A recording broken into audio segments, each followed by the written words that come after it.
I'm Rachel, 30 years old, raised in what I thought was a close-knit family in suburban Boston. My whole life, I've been the responsible one, while my siblings took advantage. But last Christmas, everything I believed about my family shattered when I discovered their coordinated betrayal. The shock of finding out they'd planned a secret vacation without me changed everything. Let me know where you're watching from and hit that subscribe button if you've ever had to choose between family obligation and self-respect. Growing up in our modest colonial house in Lexington, Massachusetts, I always felt secure in my family's love. My mother, Margaret, taught 5th grade at the local elementary school, while my father, Thomas, worked as an accountant for a mid-sized firm downtown. We weren't wealthy, but we had enough. My brother Kevin is 4 years older than me, and my sister Megan is 3 years younger. From the outside, we looked like the perfect American family: Sunday dinners, summer vacations to Cape Cod, and holiday traditions that never changed. But beneath the surface, roles were firmly established early on. Kevin, as the oldest, was the adventurous one, always dreaming big and taking risks. Megan, the baby of the family, was the creative, free spirit who needed protection and guidance. And me? I was the dependable middle child, the mediator, the problem solver. When we were kids, if Kevin broke a window playing baseball, I'd help clean up before our parents got home. When Megan forgot her homework, I'd drive back to school with her to sweet-talk the teacher. Being the responsible one became my identity, and for a long time, I was proud of it. As we grew older, these childhood roles intensified rather than evolved. After college, I secured a job at a marketing firm and worked my way up to executive level through 80-hour weeks and sacrifice vacations.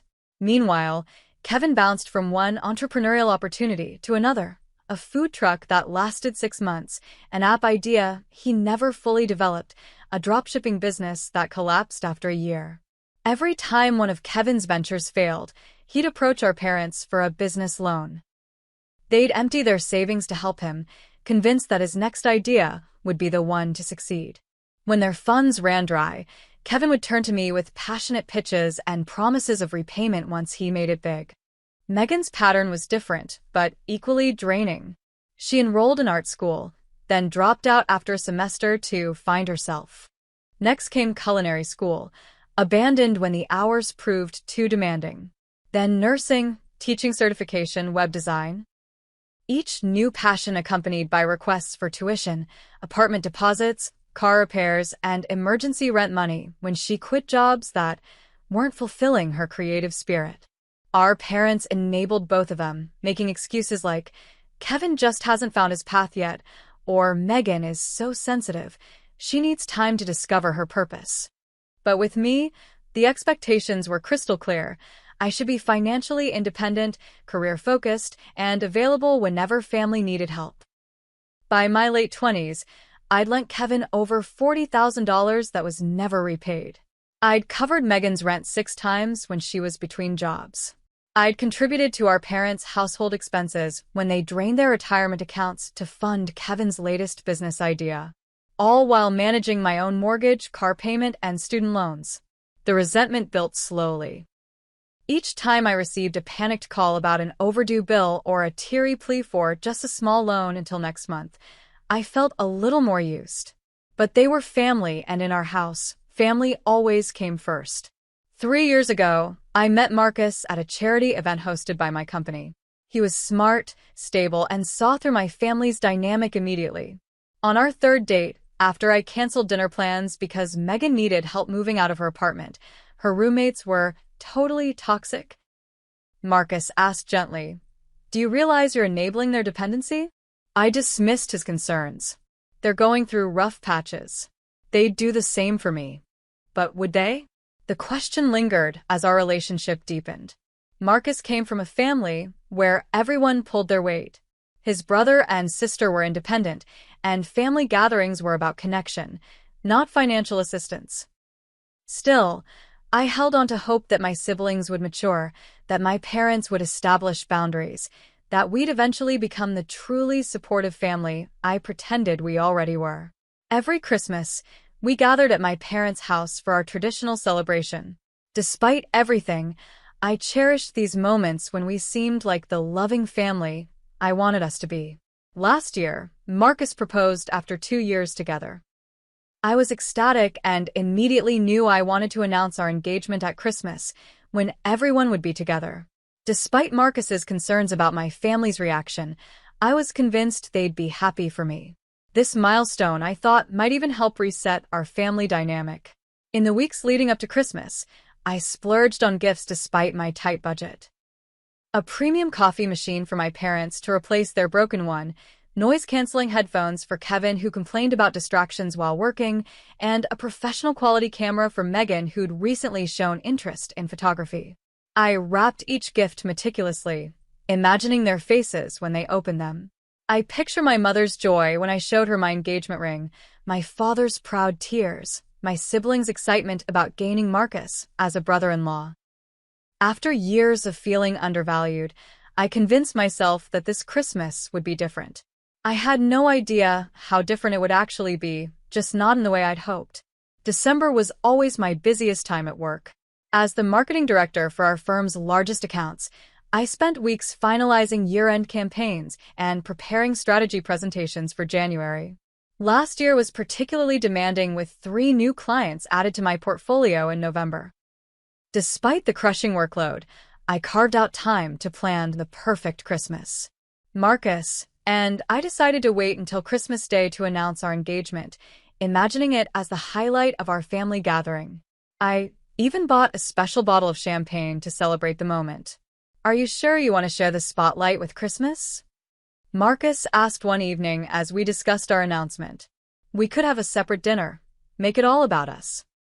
"Christmas is when everyone's together and happy," I insisted. "It'll make it even more special." With my typical efficiency, I created a detailed shopping list for gifts. Despite being on a strict budget to save for our future home with Marcus, I was determined to give everyone something meaningful. I spent hours researching the perfect coffee machine for my parents, comparing features and reading reviews until I found one that would last for years. For Kevin, I chose headphones that would help with his claimed productivity issues. Megan's camera was professional grade, giving her the tools to pursue photography seriously if she stuck with it. The gift stretched my credit card to its limit, but I convinced myself it was worth it. This Christmas wasn't just about tradition. It was about celebrating new beginnings and strengthening family bonds. 2 weeks before Christmas, I called my mother to coordinate my usual role in the holiday preparations. "Don't worry about coming early this year, honey," she said, her voice oddly pitched. "Dad and I have everything under control." This was unusual. For the past 5 years, I'd arrived the day before Christmas Eve to help cook, clean, and decorate. My mother always insisted she needed my help. "Are you sure? I don't mind coming Thursday instead of Friday." No, she said quickly. "Actually, we're going to be quite busy with church activities. Just come Christmas Eve morning like everyone else." When I hung up, I felt a twinge of unease but dismissed it. Perhaps my parents were finally recognizing my busy schedule and trying not to burden me. The next day, I called Kevin to coordinate our arrivals. "When are you heading to Mom and Dad's?" I asked. He hesitated. "Probably Christmas Eve, same as always. Want a carpool? I can pick you up." "No," he answered too quickly. "I mean, I might have some last-minute shopping, don't want to hold you up." Similar conversations with Megan left me increasingly confused. She claimed she was figuring out her schedule and might have a ride with a friend. When I pointed out that she lived in the opposite direction from our parents' house, she mumbled something about making stops along the way and changed the subject. A week before Christmas, I stopped by my parents' house unannounced with some homemade cookies. I'd finished work early and thought it would be a nice surprise. When I pulled into the driveway, I noticed my father hurriedly closing the garage door. Through the gap, I glimpsed several suitcases. "Rachel, what a surprise," he said, his smile too bright. "Your mother's not home right now. What's with the luggage?" I asked. "Are you going somewhere?" "Just organizing for the church donation drive," he answered, guiding me away from the garage. These old suitcases had been cluttering the attic. Inside, the house was immaculate. unusual for my parents, who typically left Christmas preparations until the last minute. When I mentioned this, my father shrugged and said, "Your mother's been on a cleaning spree. You know how she gets." I noticed travel brochures hastily shoved under a magazine on the coffee table but didn't comment. As I was leaving, my mother called, and I overheard my father say, "Yes, she just stopped by unexpectedly. No, I don't think she suspects anything." That evening, I mentioned these strange occurrences to Marcus. "Something feels off with my family," I said. "Everyone's being weird about Christmas plans." Marcus frowned. "Do you think they might be planning something without you?" "No way." I dismissed the thought. Christmas is sacred in our family. We always spend it together. But the seed of doubt was planted. I found myself checking my siblings' social media more frequently, looking for clues. Kevin had been unusually quiet online, and Megan's posts were vague about her holiday plans. 3 days before Christmas, I received a group text from my mother. "Reminder to everyone, Christmas Eve dinner at 6, church service at 9, presents Christmas morning at 10. Can't wait to have all my children under one roof." The message reassured me. I was being paranoid, letting work stress affect my perception. Of course we would have our normal Christmas. Of course my family wouldn't exclude me from anything important. When Christmas Eve arrived, Marcus and I drove to my parents' house with our gifts and champagne. The familiar sight of my childhood home decorated with multicolored lights and the plastic Santa my father had displayed every year since I was born filled me with warmth. Whatever strange vibes I'd been feeling had to be in my head. My mother greeted us at the door with hugs and exclamations about how tired I looked. My father clapped Marcus on the back and offered him a beer. Kevin and Megan were already there, both glancing at their phones more than usual. Aunt Patty and Uncle Bill arrived shortly after us, along with my cousins Amber and Taylor. I noticed them exchange looks with my parents that seemed loaded with meaning. When I hugged Aunt Patty, she whispered, "It's so good to see you, dear. We've missed you at family gatherings." This struck me as odd. I'd attended every family event in the past year. During dinner, conversation flowed, but felt somehow rehearsed. Everyone asked about my work, but changed the subject when I inquired about their plans for the week after Christmas. Kevin avoided eye contact, and Megan seemed unusually interested in the table centerpiece. After dinner, as we prepared to leave for the church service, Megan realized she'd forgotten her phone in the kitchen. She asked if I could grab it while she put on her coat. Always the helpful sister, I agreed. In the kitchen, I found her phone on the counter. As I picked it up, a notification flashed on the screen, a group text that included my parents, Kevin, and several other family members. The preview showed just enough. Flight confirmed for 10 a.m. 12/26. Everyone packed. My heart sank. I told myself there must be an explanation. Maybe they were planning a surprise for Marcus and me? But why wouldn't they include me in the planning? With shaking hands, I returned Megan's phone and said nothing. Throughout the church service, I sat in a daze, barely hearing the familiar carols as questions tumbled through my mind. What were they planning? Why was I excluded? Should I confront them now or wait? That night, as Marcus and I settled into my old bedroom, I whispered my discovery. "You need to ask them directly," he advised. "Don't let this ruin our engagement announcement, but don't let it go either." I nodded, determined to enjoy Christmas morning despite my growing anxiety. Whatever was happening, I would deal with it after our special moment. I had no idea that by the next afternoon, I would be driving away from my childhood home with tears streaming down my face, my trust in my family shattered beyond repair. Christmas morning dawned bright and cold. I woke early, anxiety churning in my stomach, but forced a smile as Marcus and I joined everyone downstairs. The living room looked picture-perfect, twinkling lights on the tree, presents arranged beneath it, the scent of cinnamon rolls baking in the oven. My mother had even put out the special Christmas china we'd used since I was a child. "Merry Christmas, everyone." My father boomed, distributing cups of coffee.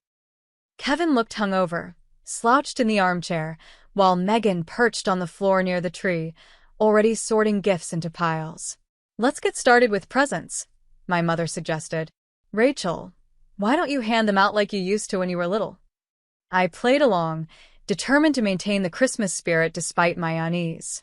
One by one, I distributed gifts, saving the special ones I'd brought for last. When everyone had a small mountain before them, we began opening them in our family's traditional youngest to oldest order. Megan unwrapped my gift first, lifting the professional camera from its box. "Wow," she said flatly. "This looks expensive." "It's the one you were looking at online," I prompted. "Remember? You said it would be perfect for landscape photography." Oh, right. "Thanks." She set it aside without examining the features I'd spent hours researching. Kevin's reaction to his noise-canceling headphones was similarly underwhelming. "Cool.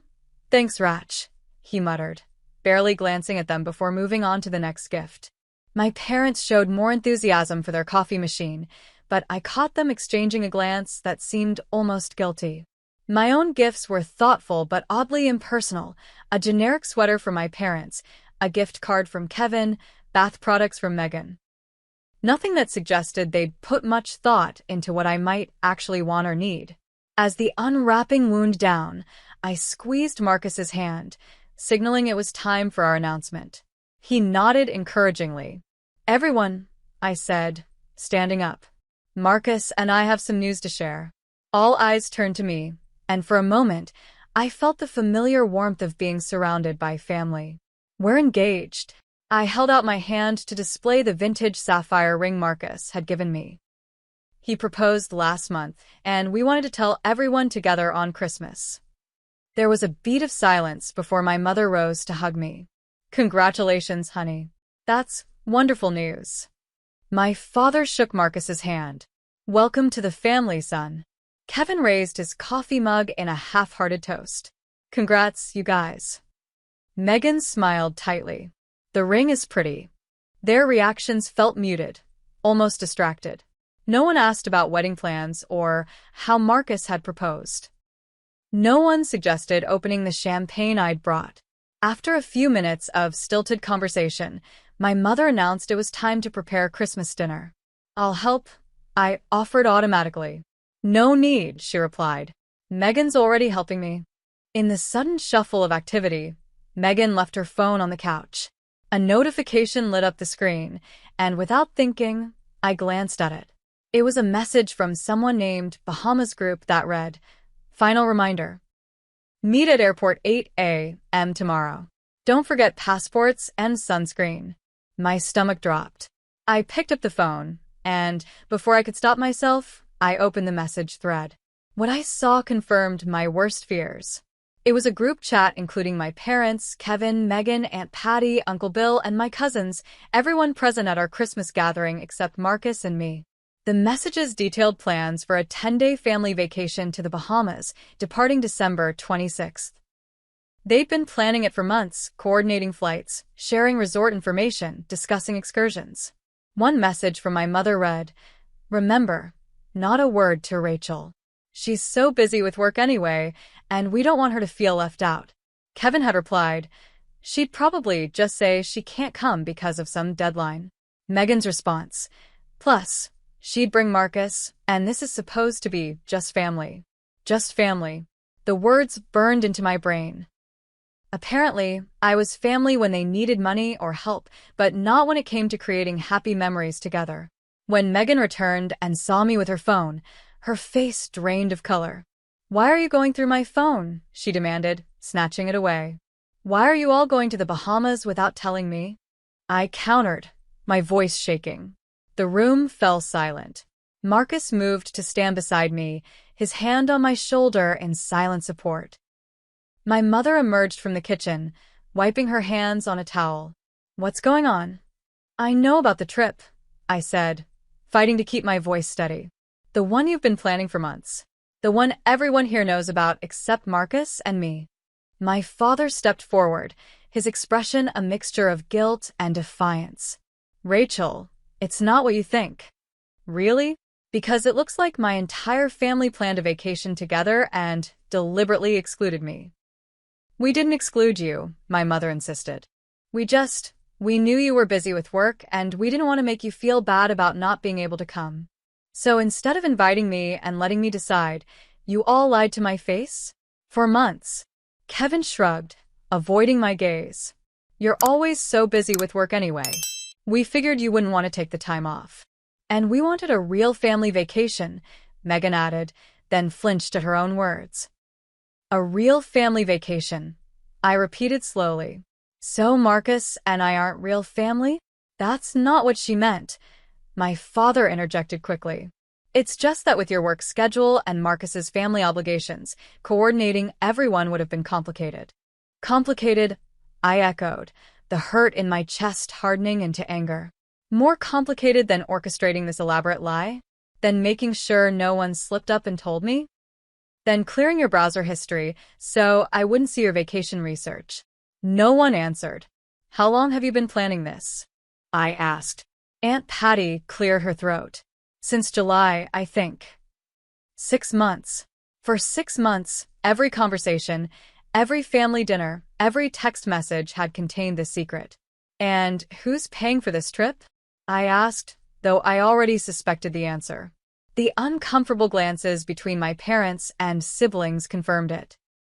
Kevin, when you borrowed $3,000 from me in September for business equipment, was that for this trip?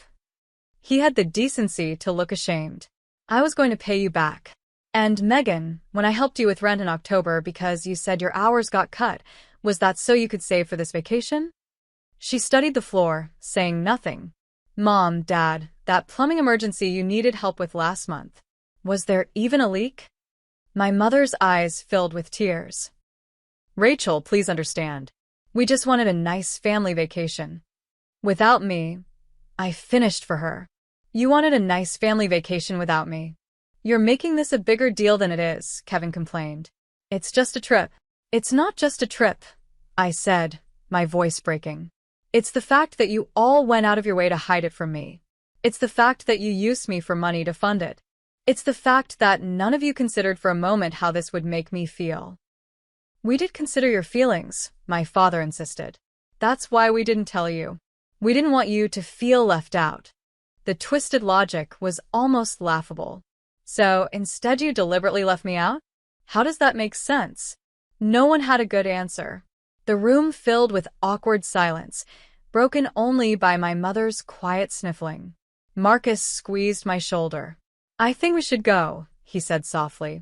I nodded, suddenly exhausted. We're leaving. Enjoy your vacation. Rachel, don't go like this, my mother pleaded. It's Christmas. Yes, it is, I agreed. And I just found out what my family really thinks of me. Best gift ever. As Marcus and I gathered our things, my family's excuses continued. They hadn't meant to hurt me. They'd planned to tell me eventually. They'd bring me a souvenir. Each word only deepened the wound. I walked out of my childhood home without looking back, the carefully wrapped presents I'd brought sitting forgotten under the tree. In the car, Marcus drove in silence while I stared out the window, tears streaming down my face. My phone buzzed with messages from my family, but I couldn't bear to read them. They used me, I whispered finally. All these years, they've been using me. Marcus reached for my hand. What do you want to do? I closed my eyes, the weight of years of unequal treatment crushing down on me.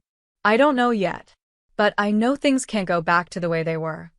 As we drove away from my past, I had no idea that this painful revelation would ultimately lead me to the strongest decision of my life, and eventually, to freedom I never knew was possible. The week after Christmas passed in a blur of grief and anger.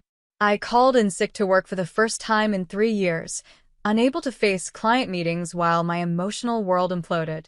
Marcus brought me tea and sat with me through tearful nights, never once saying, "I told you so," about my family's behavior. My phone filled with messages I couldn't bring myself to read. Notifications from Instagram showed my family's vacation photos.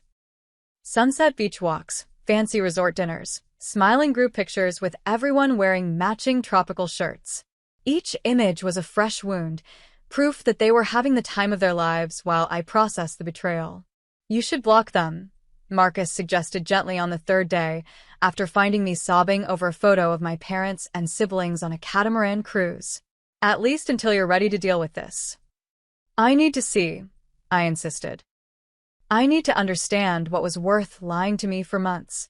But looking at their smiling faces only deepened my confusion and hurt. How could they enjoy themselves knowing what they'd done? Did I matter so little to them? On New Year's Eve, while Marcus and I sat quietly at home instead of attending the party we'd planned to go to, I finally opened their messages. From Mom, Rachel, please don't overreact. We love you and never meant to hurt you. Call me when you've calmed down. From Dad, your mother is upset. This vacation was her idea to bring the family together. Don't ruin it for her. From Kevin, seriously, sis? Drama much? It's just a vacation. I'll pay you back when I get home. From Megan, I'm sorry you found out that way, but you're being super dramatic right now. Not everything is about you. Not a single genuine apology. Not one message that acknowledged the real issue. That they had conspired to exclude me while using my financial support to fund their trip. I threw my phone across the room, startling Marcus. They still don't get it, I said, fresh tears streaming down my face. They think I'm overreacting because I wasn't invited on vacation. They don't understand that it's about the lying, the manipulation, the taking me for granted. Marcus retrieved my phone, checking that it wasn't broken. Maybe they can't see it because it's been the pattern for so long. You've always been the responsible one, the giver, the fixer. They don't know how to relate to you any other way. His words struck me with the force of revelation. He was right. Our family dynamic had been set in stone since childhood. Kevin and Megan took, my parents enabled them, and I provided. I'd never seriously challenged this pattern, always giving in to the pressure to be the dependable daughter, the generous sister. The next day, I started therapy with Dr. Fiona Barrett, a family systems specialist Marcus had researched for me. In our first session, I poured out the Christmas story and years of background. What I hear, Dr. Barrett said carefully, is that you've been cast in a role that no longer serves you, but your family resists any attempt to redefine that role. Why? I asked. Why can't they see how unfair it's been? Because the current system works for them, she explained. If you change your role, everyone else has to change too, and change is uncomfortable. They're going to push back hard to maintain the status quo. Over the next few weeks, Dr. Barrett helped me see that the Christmas incident wasn't an isolated event, but the culmination of a lifetime of imbalance. She encouraged me to journal about other instances when my family had taken advantage of my generosity. The list was painfully long. Kevin borrowing my car for 6 months during college, returning it with a damaged transmission he couldn't pay to fix. Megan ruining my favorite dress before an important interview, then dismissing my upset because it's just clothes. My parents expecting me to host and fund Thanksgiving dinner last year because they'd spent their holiday budget on a weekend getaway with friends. As January progressed, I slowly returned to my normal work routine, but my perspective had fundamentally shifted. I checked my bank statements and credit card history, calculating exactly how much money I'd given my family over the years. The total was staggering, over $70,000 since I'd started working full-time. What could I have done with that money? Marcus and I had been saving for a down payment on a house, delaying our plans because my finances were constantly drained by family emergencies. I could have taken the international vacation I'd always dreamed of, or invested in additional education, or simply built a more secure financial future. The anger that replaced my initial hurt was clarifying. I began to see that my willingness to always say yes hadn't actually helped my family. It had enabled patterns of dependency and entitlement that weren't healthy for any of us. In late January, my family returned from their Bahamas trip.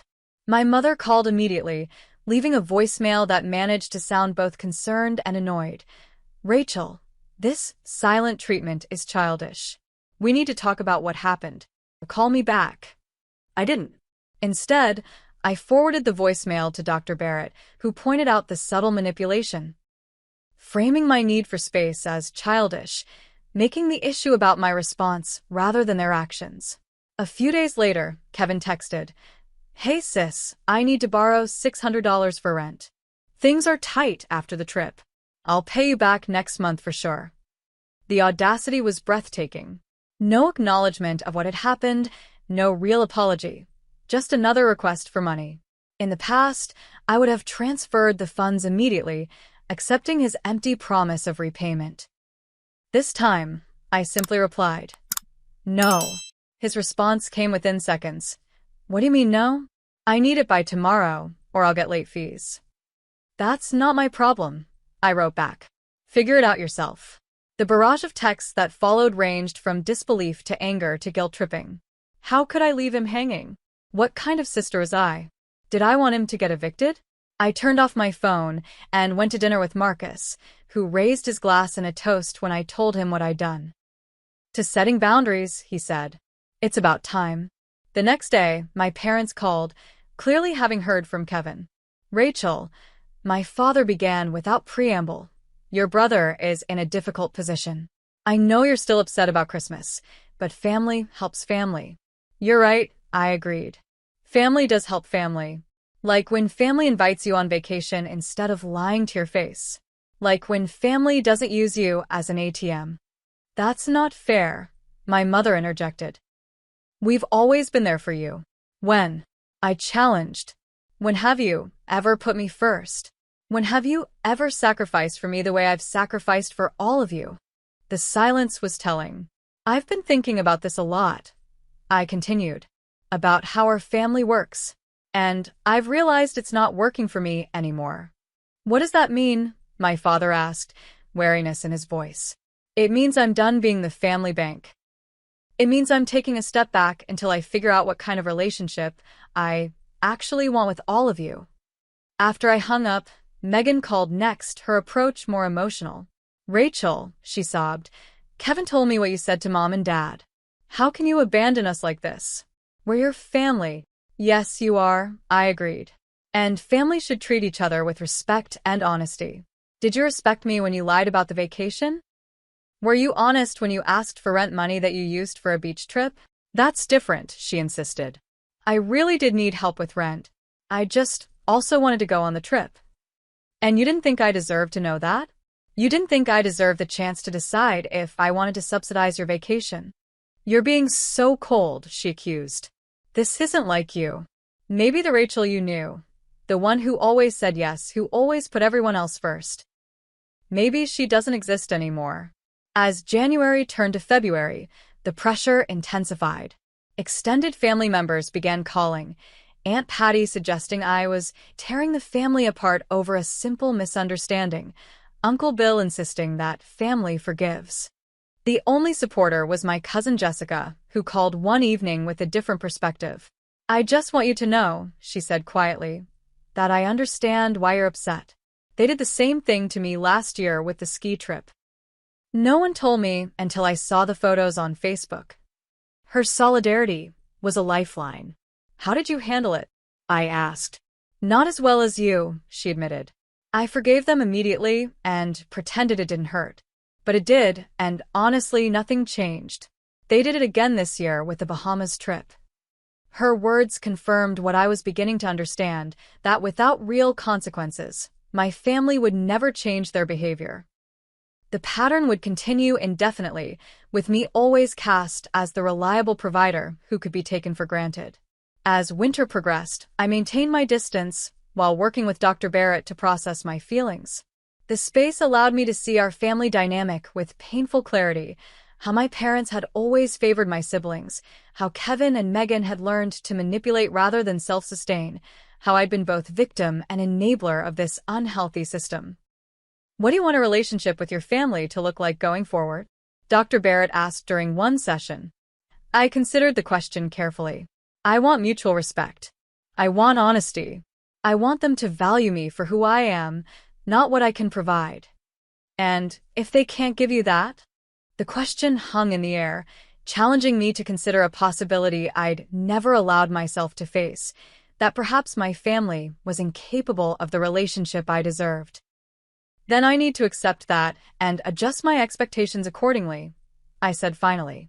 "I can't keep hoping they'll change if they've shown me repeatedly that they won't." It was a turning point. Instead of trying to fix our broken family system, I began to focus on healing myself. I stopped checking their social media. I invested more energy in friendships that felt balanced and supportive.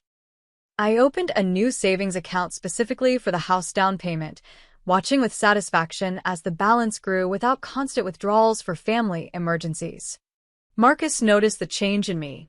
"You seem lighter," he observed one evening as we cooked dinner together. "Like you've put down a heavy backpack you've been carrying for years." He was right. The constant anxiety about family needs had lifted, replaced by a growing sense of empowerment. For the first time in my adult life, my resources, emotional, financial, temporal, were truly my own. But my family wasn't ready to release their grip so easily. As spring approached and they realized my boundaries weren't temporary, their tactics escalated from guilt to anger to desperation. The confrontation that would finally force me to make the hardest and ultimately most liberating decision of my life was brewing. And when it came, there would be no going back to the person I was before. March arrived with a flurry of renewed contact from my family. They seemed to have collectively decided that enough time had passed for me to get over the Christmas incident. My mother called on a Sunday afternoon while Marcus and I were painting our apartment. "Rachel, this has gone on long enough," she began without preamble. "We need to have a family dinner and put this behind us." I set down my paintbrush, steeling myself. "I'm not ready for that. It's been over 2 months. How much longer are you going to punish us for one little mistake?" "It wasn't one little mistake," I corrected her. "It was months of coordinated lying. It was using me for money to fund a vacation I wasn't invited to. It was treating me like I only matter when I'm useful." My mother sighed dramatically. "You always were sensitive. We didn't tell you about the trip because we knew you'd react exactly like this, making everything about you." Her words hit like a slap. Even now, she couldn't acknowledge the real harm they'd caused. "I'm not having this conversation," I said quietly and hung up. The next day, my father called my office line, knowing I would likely answer a work call. "Rachel, your mother is very upset," he said when I picked up. "I'm upset too, Dad. Look, we made a mistake not telling you about the trip. We apologize for that. But it's time to move forward as a family. Have you actually thought about why I'm hurt?" I asked. "Has anyone in our family considered that this isn't about a vacation, but about years of being taken for granted?" "That's not fair," he protested. "We've always appreciated you." "Appreciation isn't just words, Dad. It's actions. It's treating someone with respect. It's not lying to them or using them." He was silent for a moment. "What do you want from us, Rachel?" It was the first genuine question anyone in my family had asked since this began. "I want you to understand why this hurt me so deeply. I want acknowledgement that our family dynamic has been unbalanced for years. I want real change, not just empty apologies so we can pretend everything is fine." "We can discuss all that at family dinner," he suggested.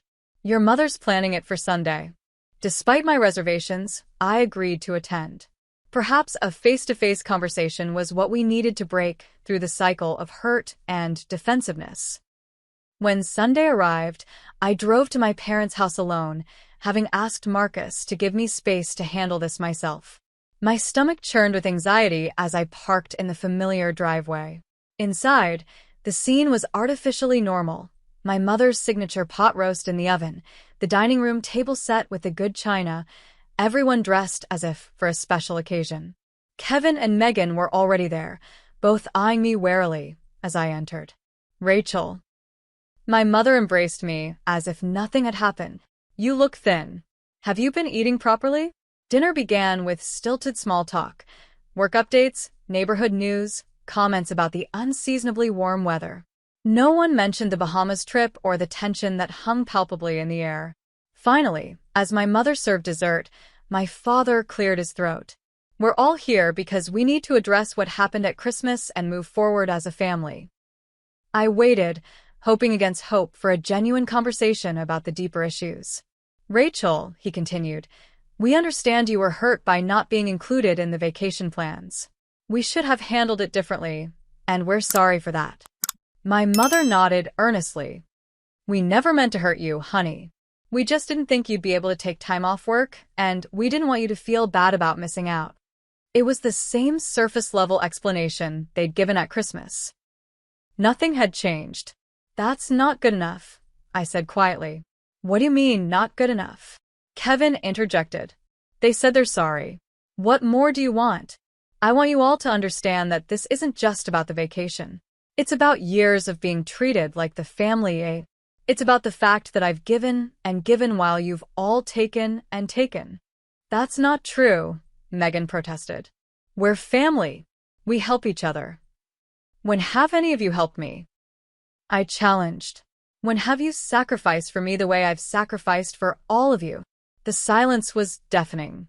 Let me be specific, I continued, pulling out my phone where I'd compiled notes. Kevin, in the past 5 years, you've borrowed over $40,000 from me without repaying a cent. Megan, I've covered your rent 6 times and paid for 2 separate college programs you dropped out of. Mom and Dad, I've contributed to your household expenses repeatedly when you've drained your accounts helping these two. My family exchanged uncomfortable glances. Now, let me ask again. When have any of you helped me? We've given you plenty, my mother insisted. We helped with your college tuition. You contributed $5,000 to my tuition, I corrected her. I worked through college and took out loans for the rest. Meanwhile, you paid Kevin's tuition in full, and you're still paying Megan's student loans. That's different, my father argued. They needed more help than you did. You've always been so capable. So, I'm punished for being responsible? For working hard? For making good choices? Nobody's punishing you, Kevin scoffed. You're just better with money than we are. And that makes it okay to treat me like your personal bank? The conversation was deteriorating quickly, with everyone talking over each other, denying my perspective, minimizing my feelings. I've made a decision, I announced, cutting through the chaos. I'm no longer providing financial support to any of you. The room went suddenly, completely silent. What do you mean? Kevin asked, his voice tight. I mean exactly what I said. No more loans. No more paying bills. No more financial bailouts of any kind. You can't be serious, Megan said, her eyes wide with alarm. I've never been more serious about anything in my life. My mother's hand fluttered to her throat. But what about family helping family? What about being there for each other? I'm still happy to be there emotionally, to spend time together, to build a healthier relationship. But the bank of Rachel is permanently closed. But my rent is due next week, Kevin blurted out. I was counting on you. Of course he was. You'll need to figure it out yourself, I said calmly. Just like you figured out how to fund a Bahamas vacation. The mood shifted instantly from disbelief to panic. My financial support, which they had taken for granted for so long, was suddenly in jeopardy. And with it, their comfortable lives built on my sacrifices. You're being selfish, my father accused, anger replacing his earlier conciliatory tone. No, Dad. For the first time in my life, I'm refusing to be selfless to the point of self-harm. There's a difference. Is this because of Marcus? My mother demanded. Has he turned you against your family? The suggestion that I couldn't make my own decisions was infuriating. This has nothing to do with Marcus and everything to do with how you've all treated me. He simply helped me see what I should have recognized years ago, that this isn't a healthy family dynamic. So you're choosing him over us, Megan said bitterly. I'm choosing myself, I corrected her. I'm choosing not to be used anymore. As the reality of my decisions sank in, the conversation devolved further. Kevin accused me of being heartless. Megan cried about potentially losing her apartment. My mother invoked family loyalty and tradition. My father threatened that I would regret cutting ties with family. I'm not cutting ties, I clarified. I'm setting boundaries. There's a difference. But they couldn't, or wouldn't, understand the distinction. In their minds, my role was fixed. I was the provider, the supporter, the one who sacrificed. Any deviation from that role was a betrayal of family itself. After an hour of circular arguments and escalating emotions, I stood to leave. I love you all, I said, surprising myself with the truth of it despite everything. But I can't continue in this pattern. It's not healthy for any of us. If you walk out that door, my father warned, don't expect things to go back to normal when you come to your senses. That's exactly what I'm hoping for, Dad, I replied. Because normal is the problem. As I drove home, my phone exploded with messages. My mother claiming I'd given her an anxiety attack, Kevin calling me selfish, Megan saying I was dead to her. The vitriol was painful, but also revealing. Their reactions confirmed what I'd begun to suspect. Their love was conditional, dependent on what I could provide rather than who I was. The next few weeks brought an expansion of the battlefield. Extended family members called to talk sense into me. Aunt Susan insisted I was tearing the family apart over money. Uncle Paul suggested I was being brainwashed by that boyfriend of yours. Only cousin Jessica remained supportive, calling to say, I'm proud of you for standing up for yourself. I wish I had your courage. The pressure was intense, but I held firm. With each attempt to manipulate me back into my old role, my resolve strengthened. The family I had longed for, one based on mutual respect and genuine care, clearly didn't exist. And no amount of self-sacrifice on my part would create it. As spring progressed, the direct attacks gave way to more subtle manipulation. My mother sent photos of family gatherings I hadn't been invited to, with captions like, missing our complete family. Kevin forwarded job rejections with notes like, guess I'll be homeless soon. Hope you're happy. Megan posted cryptic social media updates about finding out who your real friends are in hard times. Each attempt to make me feel guilty reinforced that I'd made the right decision. They still didn't understand or care about the real issue. They just wanted the financial support to resume. In therapy, Dr. Barrett helped me process the ongoing fallout. What you're experiencing is an extinction burst, she explained. When a behavior that was previously rewarded suddenly stops being rewarded, the behavior often intensifies before it finally stops. They're pulling out all the stops to get you to return to your old role. Will it ever end? I asked, exhausted by the constant emotional assault. Yes, she assured me. When they truly understand that the old pattern is gone for good, they'll either adapt to the new reality or they'll distance themselves. And if they choose distance, then that's valuable information about the true nature of your relationship. Her words were hard to hear, but undeniably true. If my family couldn't love me without financial strings attached, perhaps what we had wasn't really love at all. As the confrontation phase extended into early summer, I focused on strengthening my chosen family, friends who valued me for myself, not what I could provide. Marcus and I moved forward with wedding plans, deciding on a small ceremony with people who truly supported our relationship. The lines had been drawn. I had taken my stand. But the most difficult test of my resolve, and the true breaking point that would determine the future of my family relationships, was yet to come. The breaking point came in late June, nearly 6 months after the Christmas revelation. I was at work when my mother called, her voice uncharacteristically soft. Rachel, I've been doing a lot of thinking, she began. I miss you. We all do. Can we please try to move past this? Her tone seemed sincere, lacking the accusatory edge of previous conversations. For a moment, hope flickered within me. Perhaps they were finally beginning to understand. I miss you too, Mom, I admitted.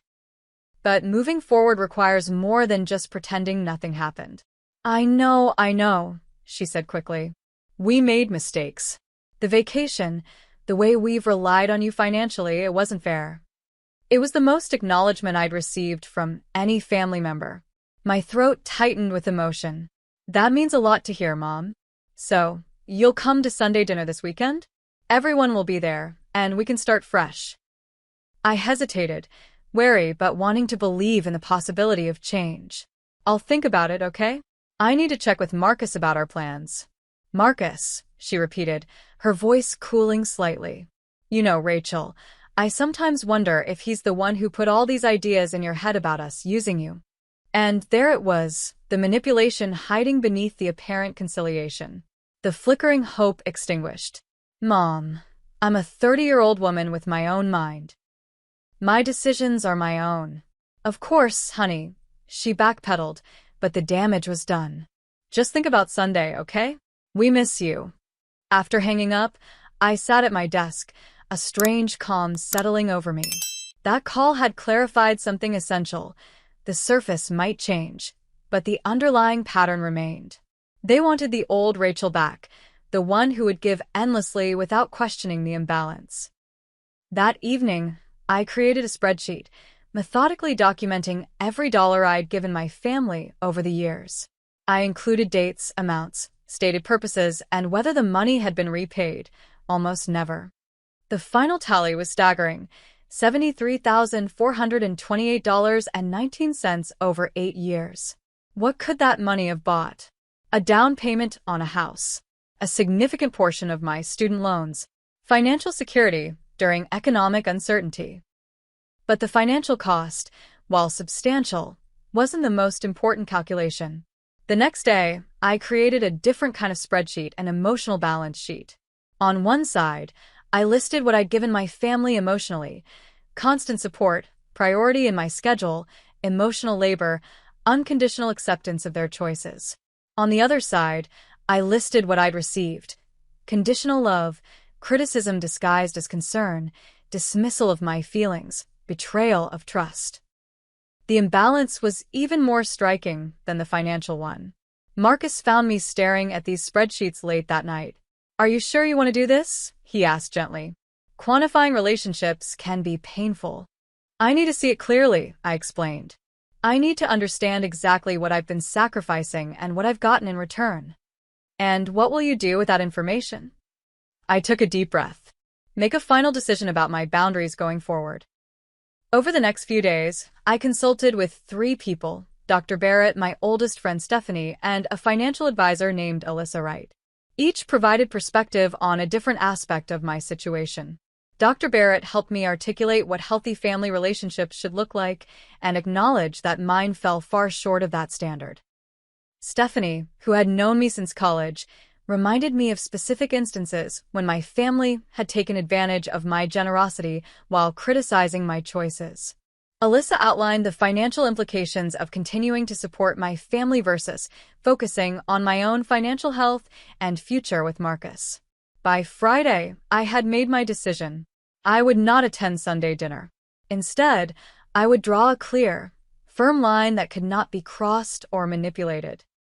I spent Saturday drafting an email to my entire family, parents, siblings, and the extended family members who had involved themselves in the situation.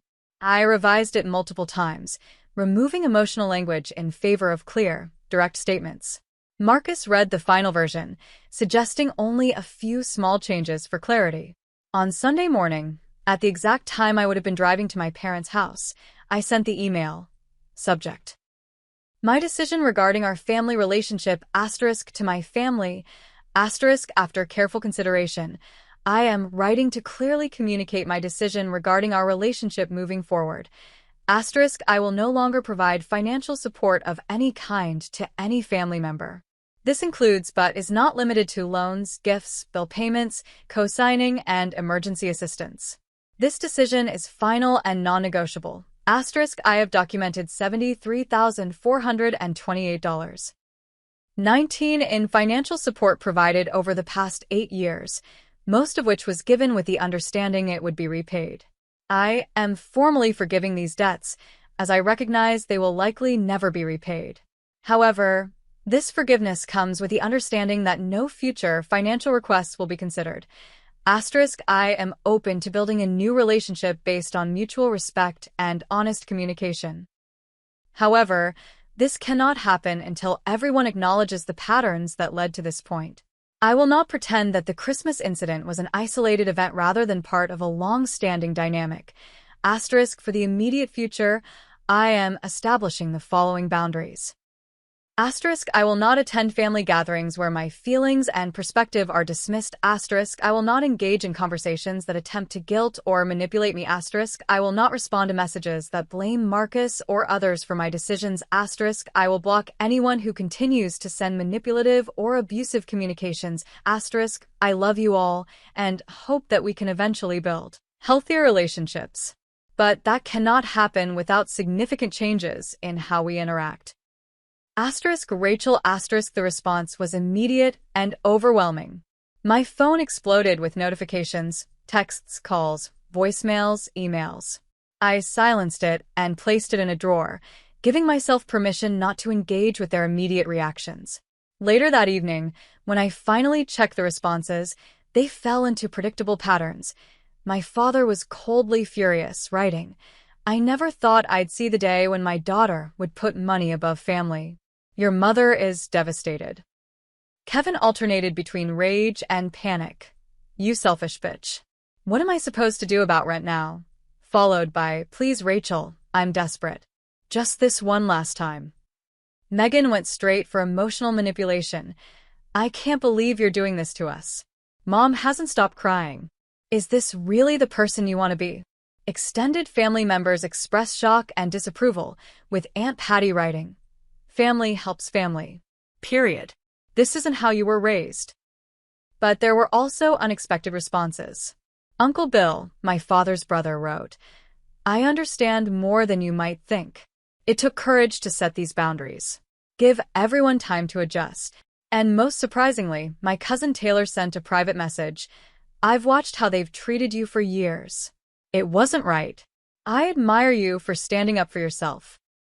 The most telling reaction came the next day, when Kevin showed up unannounced at my apartment, pounding on the door and shouting. Marcus moved to answer it, but I stopped him. "Let me handle this." Through the door, I called, "Kevin, I'm not opening the door while you're behaving this way.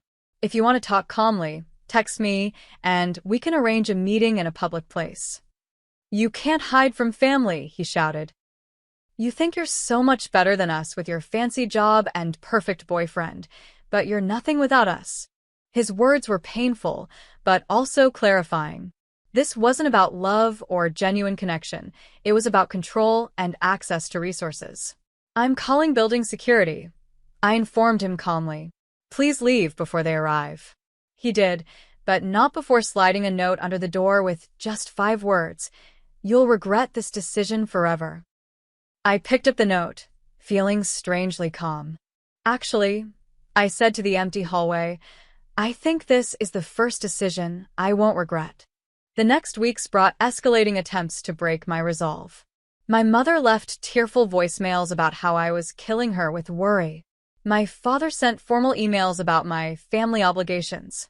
Megan created social media posts clearly directed at me, lamenting how some people forget where they came from. Each attempt reinforced that I'd made the right decision. They still didn't understand, or chose not to understand, the fundamental issue. They saw me as a resource to be managed, not a person with valid feelings and boundaries. With the help of my financial advisor, I systematically removed my financial connections to my family. I closed joint accounts, removed my name from cosign loans that had been paid off, and canceled automatic payments I'd set up for various family expenses. It was like untangling a complex web, one that had been woven over years of enmeshment. Each strand removed felt like reclaiming a piece of myself. The family pressure peaked when my parents involved our family's longtime pastor, Reverend Thomas, who called to express concern about my hardened heart. "Rachel," he said gravely, "forgiveness is at the core of family life." "I have forgiven," I replied. "But forgiveness doesn't mean allowing the same patterns to continue. It doesn't mean being a doormat." "Your family is struggling without your support," he pressed. "Surely as a Christian, you feel called to help those in need." "Reverend Thomas," I said carefully, "would you advise an alcoholic's family to keep providing alcohol? Because that's essentially what you're asking me to do, continue enabling behaviors that harm everyone involved, including those engaging in them." He had no response to that. By August, the intensity of the backlash began to wane. The daily barrage of messages slowed to occasional attempts. My mother's tone shifted from accusatory to resigned, my father's from commanding to distant. Kevin and Megan, forced to find other solutions to their financial problems, communicated less frequently. The most telling sign came when Megan posted on Instagram about her new job at Starbucks with a caption, "Sometimes you have to do what you have to do." It was the first job she'd held for more than a month in years. Kevin, according to mutual friends, had moved to a smaller apartment and taken on a roommate. My parents, facing the reality of no longer having my financial cushion for their retirement, had consulted with a financial advisor of their own. They were adapting, just as Dr. Barrett had predicted they might. Without access to my resources, they were finding ways to support themselves. The irony wasn't lost on me. My selfish decision had actually forced them into greater self-sufficiency and responsibility. As summer turned to fall, I experienced something unexpected, relief mixed with genuine grief. Relief that the constant drain on my finances and emotions had stopped. Grief for the family I had always wanted but never truly had. Through therapy, I came to understand that this grief wasn't new. It had been there all along, buried beneath layers of hope and denial. I wasn't mourning a lost relationship so much as acknowledging a truth I'd long tried to ignore, that the loving, supportive family I'd tried so hard to create through sacrifice and compromise had existed only in my imagination. By October, nearly a year after the Christmas that changed everything, Marcus and I had saved enough for a modest down payment on a condo. Without the constant financial demands from my family, our savings had grown surprisingly quickly. The day we signed the mortgage papers, I felt a profound sense of accomplishment and freedom.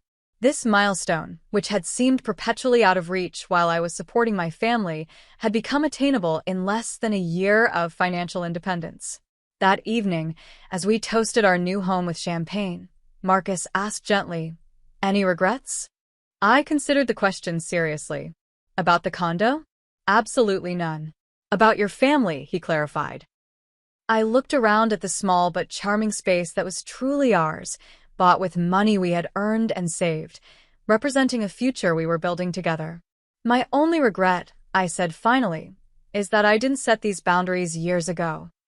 As I prepared for my first holiday season without contact with my immediate family, I felt both trepidation and a quiet confidence. The path I had chosen wasn't easy, but it was right for me. And for the first time in my adult life, that was the priority that mattered most.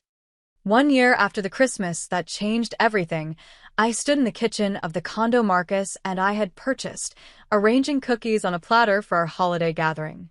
The guest list included friends from work, Marcus's brother and sister-in-law, my cousin Jessica and her husband, and a few neighbors we'd become close to. "Need any help?" Marcus asked, wrapping his arms around me from behind. "I think I've got it under control." I smiled, leaning back against him. "Hard to believe it's been a year." "You've come so far," he murmured, kissing my temple. "I'm proud of you." His words warmed me because they were true. The journey from last Christmas to this one had been challenging, but transformative. With the help of therapy, supportive friends, and the clarity that comes from distance, I had rebuilt my life around healthier relationships and stronger boundaries. Dr. Barrett had been instrumental in my healing process. Our weekly sessions had evolved from crisis management to deeper work on my patterns and beliefs. I learned to recognize and challenge the guilty thoughts that arose whenever I prioritized my own needs. I practiced saying no without following it with justifications or apologies. "Your mental health has improved dramatically," she noted during our session earlier that week. "When we started, you were having anxiety attacks and sleeping poorly. Now you seem centered and calm." She was right. The constant knot of tension I'd carried in my chest for years had dissolved. I slept through the night more often than not. The persistent sense of inadequacy, of never doing enough, never giving enough, had faded. Professionally, I'd thrived as well. Without the emotional drain of family drama, I had more energy and focus for my work. I'd been promoted to senior marketing director, with a team of 8 reporting to me. The boundaries I practiced in my personal life translated to better management skills. I delegated effectively instead of taking everything on myself, and I advocated for my team's needs rather than just accommodating every client demand. Our new holiday traditions had evolved naturally. Instead of the formal, tension-filled gathering at my parents' house, we hosted a relaxed open house where friends could drop in throughout the day.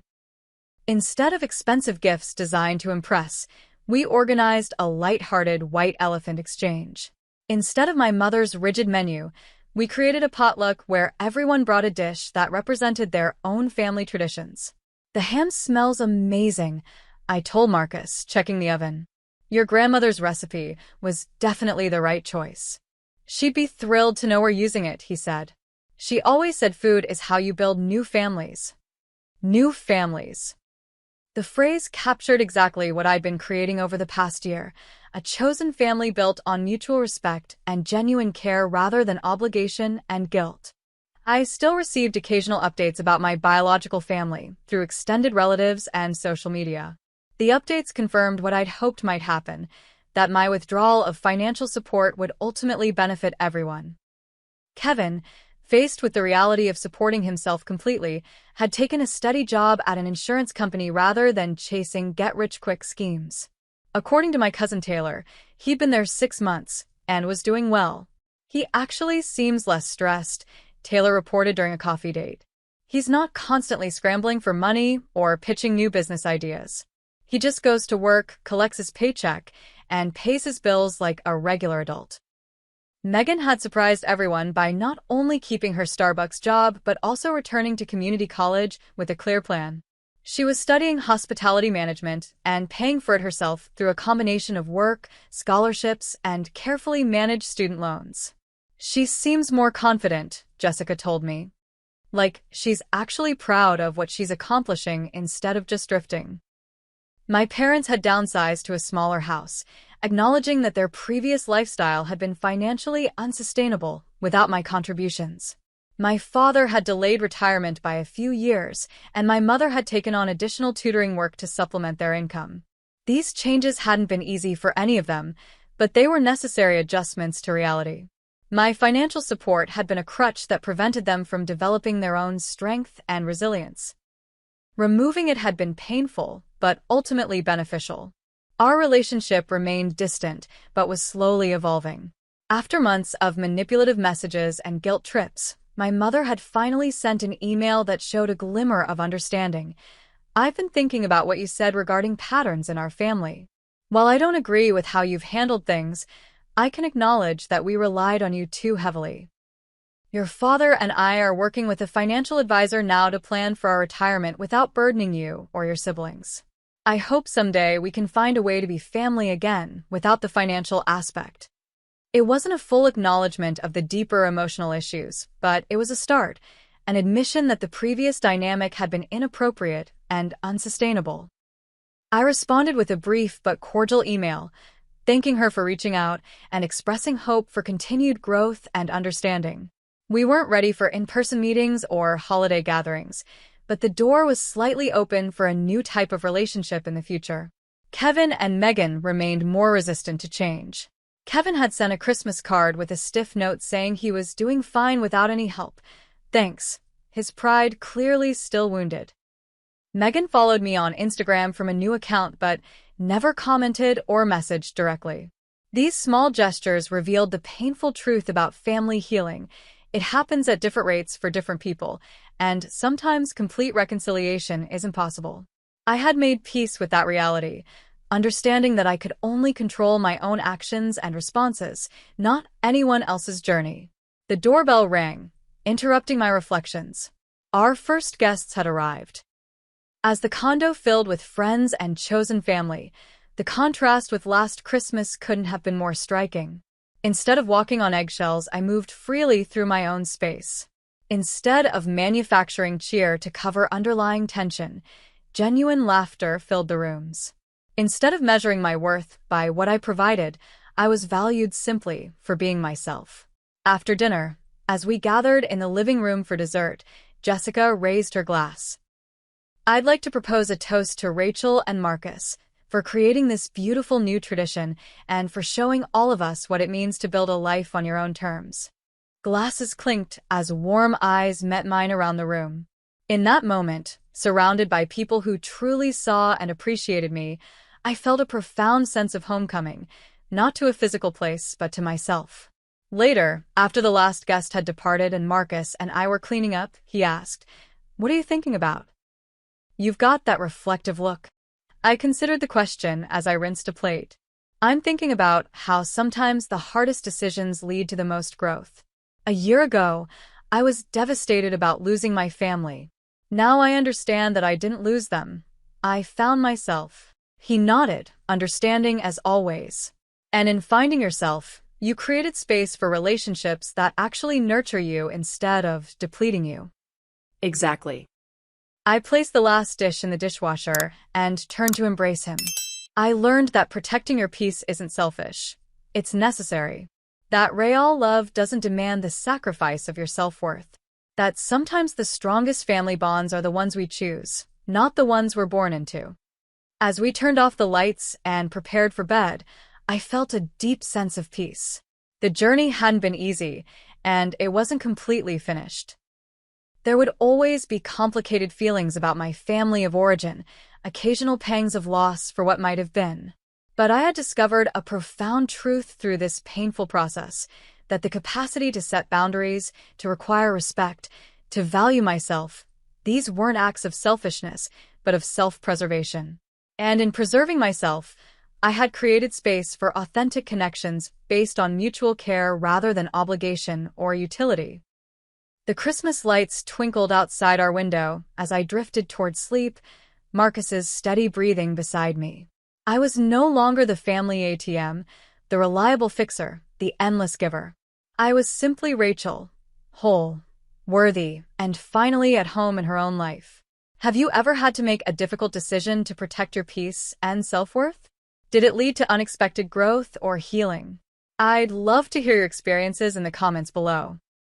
And if this story resonated with you, please hit that like button and subscribe for more stories about finding strength through life's challenges. Remember, sometimes the hardest choices become our greatest blessings. Thank you for being part of this journey with me, and may you find the courage to create the life and relationships you truly deserve.